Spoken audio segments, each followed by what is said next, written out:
sobretot per aquella banda dels països eslaus hi ha un moviment i un mercat de festivals impressionants. Hi ha molt de festival a l'estiu, molt de festival folk i és tota una experiència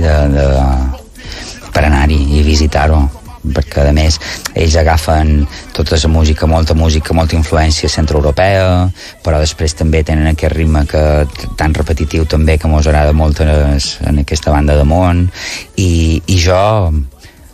entenc per la influència que genera el reste en el seu entorn, la música balcànica, adriàtica i la música grega i turca també,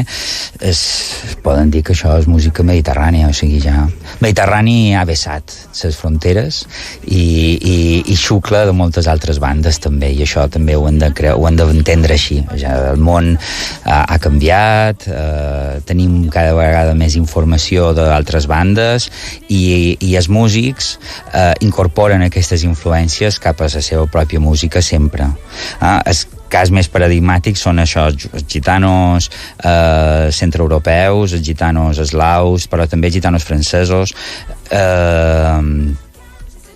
Són músics que agafen qualsevol influència i la fiquen dins la seva música i és unes passes a seguir, és un camí a seguir, jo crec que per tots els altres músics, però vaja. Donc tu t'emballes, pas ambiance